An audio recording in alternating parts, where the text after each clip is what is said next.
I pulled the Marauder up to the garage slowly, letting out a small sigh as it rumbled inside.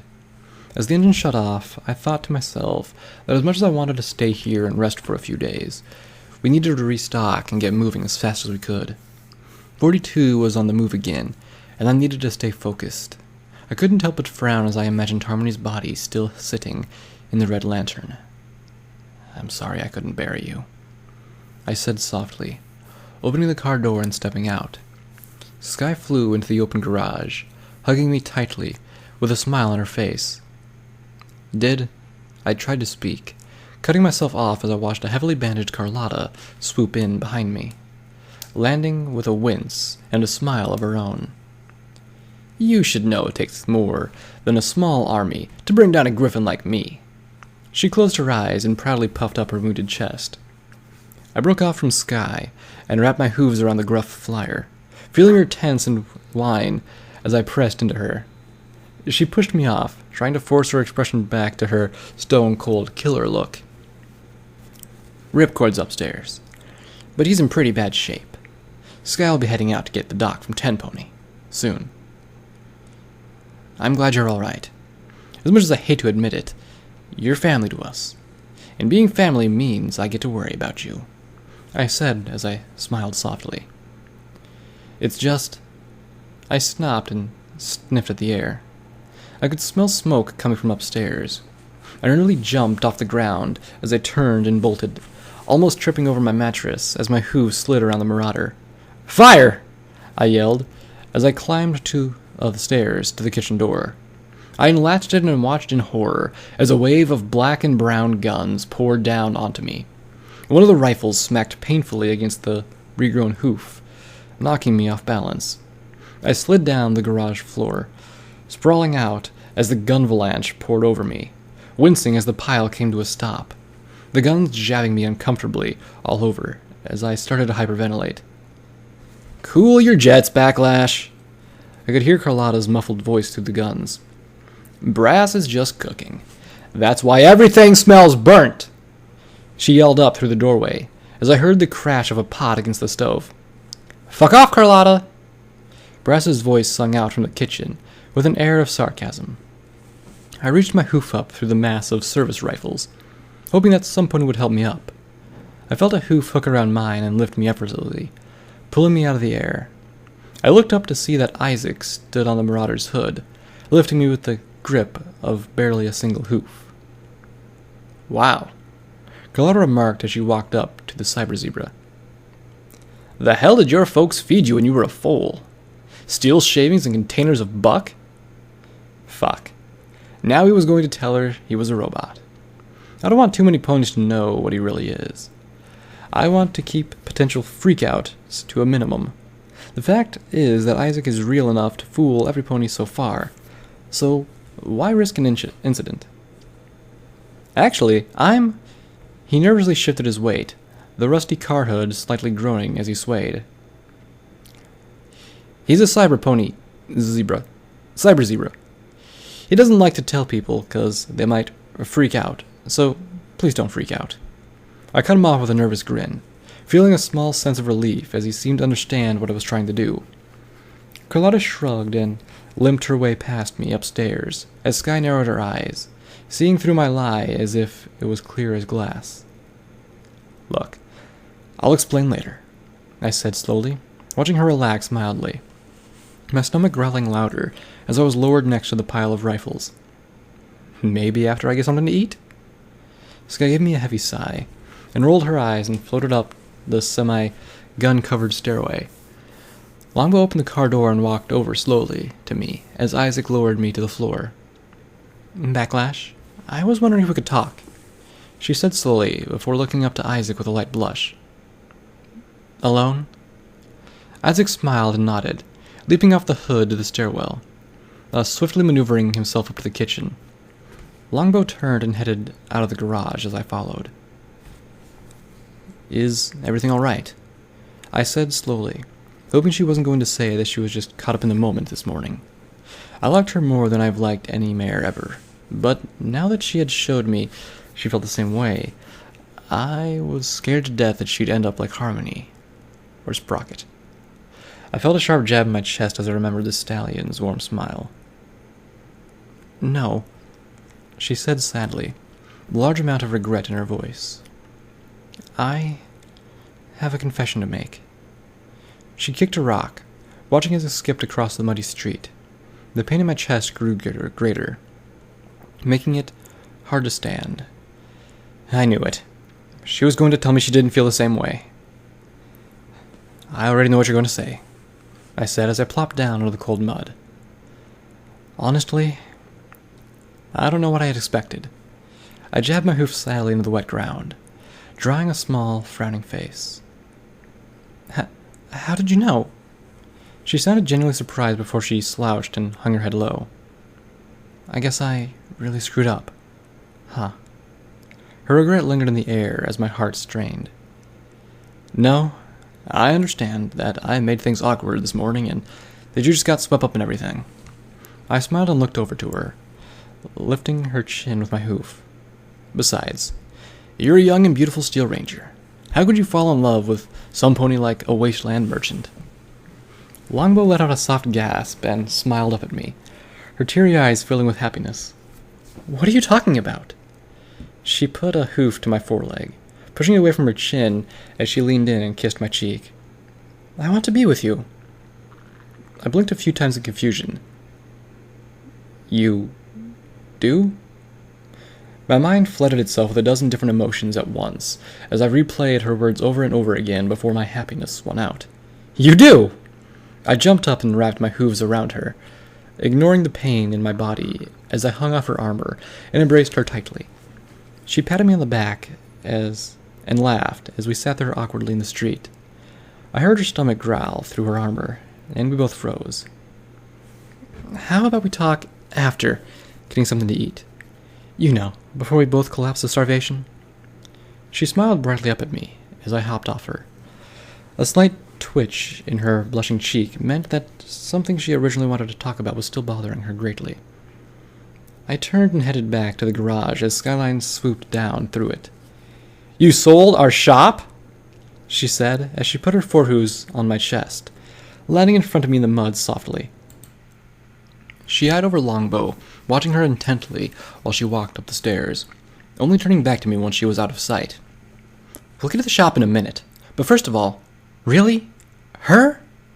Skyline said as she tapped her hoof in the mud and stuck her muzzle in my face, narrowing her eyes. What if she's a spy for the Steel Rangers? What if she's just using you so the Rangers can just waltz in and take all our stuff? How did you... I began to say before I face-hoofed myself, leaving a muddy splotch on my face. That made me really want to do it again, but it was probably not the best idea to get more muddy. Isaac said something, didn't he? I've got to tell that robot he can't just say whatever's on his... Sky stuffed her muddy foot, a hoof, in my muzzle, shutting me up momentarily, before I pushed it away with a spit of wet gunk from my mouth. He's a robot? Like a full-on robot. Sky raised her head in aggravation and grunted. Dear Celestia Backlash! Why did you bring him here? Is he even safe to be around?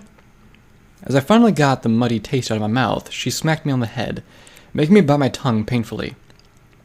Over the last few weeks, you've been attracting every dangerous scumbag the wasteland has to offer. Not to mention you're making deals with half of them. It's like you become an entirely different pony. She bombarded me with her ranting, and I could feel my anger building deep inside of me. So I did the only thing I shouldn't have. I snapped. That's enough! I shouted as I stomped my forehooves hard into the mud, sending a large spray of splatter onto the surprised Pegasi and myself. Half of those scumbags you're talking about include Brass and Carlotta, and last time I checked, you didn't even get to know her before jumping into a relationship. I watched as my words cut deep, Sky shrinking down as my volume only escalated. But I was just getting started. Not to mention, I had had enough time living with myself after I got Sprocket killed. Hell, I just stopped getting nightmares about that a few months ago. Oh, but now 42 comes and fucks up my life. And once again, it's all been my fault. Every pony she has killed, their blood is on my hooves. I didn't mean... Sky said softly, her gaze dropping to the ground. I wasn't going to stop now. I needed to get everything out, and she needed to hear it. Just the last 4 days have been the toughest. The crippling nightmares, getting Harmony killed, 42 taking over the pool. We still don't know where Pallet is, but no. I'm apparently not allowed to have a single Celestia damned moment of happiness. But why should I? I'm sorry! Sky cried out as she dropped down into the mud, crying softly as I stood over her. Backlash, drop it. You've made your point. Longbow called out from inside the garage, trotting over towards us as Brass, Carlotta, and Isaac's heads were poking out around the wall of the stairway. I growled and looked up, as her sad eyes flashed fear for a brief moment. The pain in my chest returned with a vengeance, and nearly knocked the wind out of me. I gasped and stiffened up, losing control of my body as I fell to the mud. My vision grew hazy as I struggled to breathe, the sound of the worlds around me muffling as I slipped into the painless, silent darkness. My body rocked and bobbed against the small waves of the ocean around me. I opened my eyes to take in the night sky, feeling numb as I looked over the 1,000 shining lights hanging far above. I wondered if any pony out there knew just how cruel the stars could be. My mind shuffled through my memories, bringing up the last memory I had of viewing them. Slow down, Backlash. Sprocket called up happily. The gray-coated earth pony was trotting after me as we wound our way towards the ominous white spires. I had made sure to always camp beside this particular one on my journeys to and from Hoovington. It was at this same one where the old man had me make my promise of secrecy. What could possibly be over here? I smiled and flopped myself loudly against the building, motioning for him to join me. Come here. I want you to see something amazing. I had said with such naivety, oblivious to the true power that the stars held. Sprocket shyly pressed up into my side, looking at me tenderly with his bright blue eyes. His black mane blew softly in the breeze. I had loved the feeling of having him at my side ever since we had met 6 months prior. There was no pony out there that I ever loved like him. What am I supposed to... He had trailed off as he followed my eyes up, peering through the small ring around the cloud layer. Wow. He remarked in awe as we viewed the night sky together. How did you... I had cut him off suddenly. The old man brought me here, when I was younger. It made me promise to never tell any pony. I had said with pride at the time. But you aren't just any pony. You're the most amazing stallion in the world, Sprocket. I couldn't see how foolish I was back then. It's beautiful, he had said with such disbelief. I turned my gaze to him as he wore the happiest look in his life. I saw a small glimmer in his eyes, looking back as a shooting star screeched across the dark void, making him gasp and giggle lightly as he pressed against me and relaxed. I love you, Backlash. I kissed his muzzle softly, making him blush brightly through his coat. I felt myself floating again, the memory drifting back to the recesses of my mind. I looked up onto the moon as it hung there slightly above me. What do you want from me? I asked as I started to sink, dropping below the waves like I had done before. I reached my hoof out as I dropped into the depths, hoping that I might be saved, but only feeling numb as the darkness was the only thing to take hold of me. I gasped and choked, being thrust roughly back into consciousness. I rolled off my mattress as my lungs cried out, trying to reorientate myself. Celestia, it hurts, I groaned, my whole body shaking while I tried to get to my hooves. Oh, no, you don't, Brass said as he pushed me back under the soft bedding. Dr. Fitz said you shouldn't strain yourself. He put his powered armored hoof on my side and pinned me to the mattress as I flailed my hooves uselessly, only spiking the pain. Why not? I asked, before there was a sharp line of pain down my neck, making me stop moving momentarily. My chest burned with every breath. My muscles ached with every move. What happened? Well, Dr. Fitz is trying to figure that out, but his guess is it's taint poisoning, he said as he lifted his power-armored hoof up slowly. I turned slowly and looked up at the ghoul stallion, noting that his skin had cracked in several new places, and that he had several clumps of his mane missing. I smiled as I realized that the only thing that he wasn't losing was the hope in his eyes. Honestly, I'm surprised you aren't worse off in the last couple of weeks. He returned the smile of his own. Backlash! An armorless longbow called out from the stairwell, cantering down and nearly diving into me as I looked over to her. My body let out a thick burst of pain before dulling slightly, allowing me to feel her warmth as she pressed against me, making the image of Sprocket in me that night pop into my head. She smiled and took a step back as I ran my hoof through her mane. Remind me to never take you to one of the spires, I said with a light laugh, wincing as my chest filled with another quick burst of pain. She looked at me in puzzlement. What spire? She glanced over to Brass, trying to draw an answer from him. What is he talking about? Don't look at me. I think he has some brain damage from him before I met him, he said playfully, getting a chuckle as Longbow smacked his armor and rolled his eyes. Don't worry, Backlash. Skyline and the doc should be back soon. I thought to myself a moment as I looked around the room, spotting that it was still daylight outside. Dr. Fitz was here and already left? He really does work fast. Longbow cringed and looked over to Brass, who had the same expression. You've been out since yesterday afternoon. I tensed up at her words, sending myself into sats by accident. I really have to not do that so often. Fuck. I lost an entire day to my fucking stupid body. Well, Celeste be damned if I lose any more to it, seeing as 42 won't give me any breaks. I canceled the spell and let out a sigh as time slid back to normal. I want you to gather things that we need for the facility, I said as I flopped painfully to my side.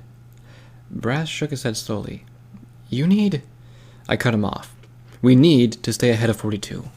For me to do that, I need to do the job for Strawberry Sherbert. I looked over to Longbow as she gave me a frown.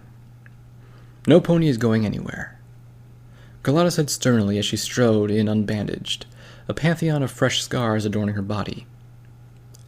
I am tired of that bitch showing up whenever we are, without warning. We need a plan if we're going to keep ahead of her. I agree, Brass chimed in. What the hell are we even looking for, Backlash? 42 wants to create an army of clones. But how? I groaned and flopped my head on my mattress. Brass, Carlotta, do you remember the cave below reference point? They traded nods and looks in their heads. There was a pond down there before the war. That's what she's after. She's after a pool of water. The gruff griffin snorted. Obviously, if she just needed any water, she could have had an army by now, Longbow said as she put a hoof to her chin in thought. The Legend of the Mirror Pond, Brass said with a smirk. I remember reading about it back in the Steel Rangers, Twilight Arts Archives. Brass, if I didn't hurt so much to move, I would smack you so damned hard now, I stated flatly. Why didn't you mention it earlier? If you would have let me finish, I could have told you that she had an army. That was completely impossible. The pond's inherent magic is spread out evenly between every clone, thus degrading the quality of each copy's personality by a certain fraction each time a new one's created. Hey, egghead. Mind explaining it so us simple folk can understand it? Carlotta said as she rapped her claws on the floor. He means that the more clones she made, the dumber they are, Longbow explained with a puzzled look. Why would 42 want an army of dumb clones? With the numbers she would need to fight a war, they wouldn't even be smart enough to speak, let alone to do anything aside stand around. Her notes indicated that if she could find a way to pump a constant stream of magic through the pool, she would need to amplify the output to nearly unlimited amounts of intelligent clones. Well, that's an easy fix. All you would need is something like an Arcanotech reactor. I slowly stopped talking as the gears in my head crunched, everything together. That's why she needed the three kings out of the way. Certain arcane reactors use advanced magical enhancers that take Taint's magical output in order to amplify the simple spark generation spell. Taking over the pool was always part of her plan. Then we just gave her enough Taint to keep the pond at near infinite copies, didn't we? Carlotta said with a sigh. If the magic water isn't in the cavern, then where is it? I was about to recite the riddle that Pinky had given me in the dream, but Brass interrupted me with his own answer. Twilight's note didn't say anything about where it was located in the first place, but seeing as OIA scrubbed every important detail of the program files before logging them, I'm not surprised it wasn't mentioned of them moving it. Brass said with a shrug. Wait, go back a second, I said as the gears crunched half a thought into my head. The OIA was supposed to send files between the ministries, right? Like a server. Brass nodded eagerly.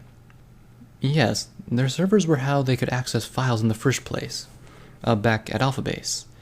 But to get access to these unmodified files of that secrecy, you would have to have Twilight Sparkle's personnel 16-character password, and be able to access it from inside a secured, high-clearance facility. A lot like the facility we need to get into outside of Philly? I said with a smile. Oh, I do love how things work out sometimes. What about the password? I was once told I have an amazing talent with locks, Longbow said. That's why they made me the squad scout as an acolyte. Never met a door or terminal I couldn't open. Well, other than one of those pink shields, at least. She gave a heavy sigh before continuing. But I traded my stealth and my ability to unlock for the rank of paladin and a suit of power armor. Forgive me for eavesdropping, but I do believe your skill would be sufficient enough. The tone of Isaac coming from the top of the stairs. Even with a terminal spell matrix dedicated to work on the code, I estimate it would take roughly 190,000 years before you would find the correct entry. He said with a smile. If you had some sort of supercomputer, like a proposed Crusader mainframe, you could be able to crack it in under an hour. Wow. Strong and a number cruncher. You don't see that every day, Carlotta said with genuine amazement in her voice. Well, I do not know about number crunching, he said as he hoofed the brown pouch of gems up to his muzzle before slurping down an emerald, biting down and cracking it loudly in half before swallowing it. I did have a job at rock crushing once. He turned back towards the kitchen, stopping as his ears perked up. The doctors returned. I canted my head slightly in confusion before there was a loud thump on the roof as the sky car touched down. Okay, less impressed, more freaked out. Zebras, Carlotta said as she turned back towards me with a whisper. Where the hell did you even find him? Creepy Town? Minefield, actually, Longbow replied quickly. You know what? I don't even want to know. Carlotta slapped her talons against her forehead and grumbled. I'm going to go make out with my mayor friend or something. What I said still stands. Get your things. We won't be staying long. I called over as she walked up the stairs. Are you sure you want to go? The rest of us... Longbow started to say. Dr. Fitz cut her off as he stepped down the stairs slowly, wearing a small frown on his muzzle. I hope you're not planning on going anywhere for a while, Backlash. I confirmed that you have taint-derived abnormalities. There seems to be a high concentration of the substance in your bloodstream, and it's slowly deteriorating your circulatory system. So, can't you fix it? I looked up to him with my best sad, pleading look. He grunted and face-hoofed. You can't just fix taint poisoning. Theoretically, it needs to be purged, but I've only seen a few scattered research papers on the basic concepts. Hell, Backlash, I don't think any pony even has that kind of equipment before the bombs fell. I'm sorry, but there isn't anything I can do past trying transfusions. Even then, you'll still run the risk of mutation. The gears in my head threw one last idea at me before they whined and locked up from overuse. Well then, I guess that's just one more thing for me to look for on the servers. I painfully turned myself over, instantly regretting the action. Doc, just give me some Med-X for the pain. I'll go find you your miraculous machine and be back in time for dinner tomorrow. You can't be serious. The more you stress your body, the faster the taint degrades your organs. You need to stay home and keep from overexerting yourself. Doc said sternly, with a huff and a stomp of his foot. Look, I just went through this conversation. I'm going with or without the Med-X. And I would rather not be suffering in pain, I said as I struggled to my hooves, locking my joints as I stood so I wouldn't fall over. I didn't think I would make it another 20 minutes without any painkiller. I've never felt so much pain in my life. Well, maybe when the Hydra reformed my hoof. But this was damn close to second. I can't give you any regardless. You already have all my medical supplies. Remember? He said, as he excluded annoyance. With all the gangs on the lookout for any merchant they can get their hooves on, I won't have any to restock. He stood defiantly as Isaac trotted down the stairs behind him. So, with no way to help the ponies at the clinic, I'm free to stand here and make sure you recover. Dr. Fitz wobbled for a moment as Isaac pressed a hoof against his neck, the light blue unicorn collapsing on the floor in a heap. Brass, Longbow, and I just let our jaws hang in the air as Isaac looked over Dr. Fitz's body slowly. The four of us just staring down slightly before a loud snoring noise came from the physician's muzzle. How did you do that? Longbow asked slowly. It's a pressure point at the base of the neck that, when held, starves the brain of oxygen and renders the pony unconscious. Isaac stated rather matter-of-factly. I still remember a few things from my time in med school. He froze and stared at the floor for a moment. I went to med school? I remember going to med school! Huzzah! He beamed a smile and bounded up the stairs as Skye and Carlotta were heading down, the two flyers stopping a moment as they watched Dr. Fitz snoring on the floor. What the hell did you do to him? Skye said as she flew down and checked him over quickly. So, he's an extremely strong, rock-crushing, medical expert? Brass said with amazement. Who, on top of all that, is an amnesiac. Carlotta went wide-eyed. Wait, that freak show up there did this? She looked over her shoulder towards the kitchen, letting out a shudder. Fucking zebras. I played back Carlotta's voice in my head, listening as I pulled varying levels of emotion out of it. Lots of pain and fear, mixed in with rage and regret. After our venture to the facility, I'd have to ask her why zebras made her so uncomfortable. But right now, we needed to actually get going on said adventure. Skye, I need you to give me some Med-X. I called out and my limbs screamed to me. But Dr. Fitz said she started to respond before Brass cut her off. Said that long as he doesn't strain himself too much, he's good to go. His voice wavered as he told the lie, but I don't think that Skye would have picked up on that. His nervous smile on the other hoof was a dead giveaway. Really? She said angrily, glaring at the young ghoul. Yes! Longbow jumped in enthusiastically. He said that right before he mentioned wanting to sleep, so Isaac helped him out. Wow. Longbow led to cover for me? I did not see that coming. All right then, if you say so. Skyline sighed loudly towards the ceiling as she hovered lightly over me. Some pony's gonna fill me in on whether we have a plan. She hoofed out a small syringe from her saddlebags, biting down on it and driving it into my shoulder. For once, I said smartly as the pain drained out of my body. We actually have one.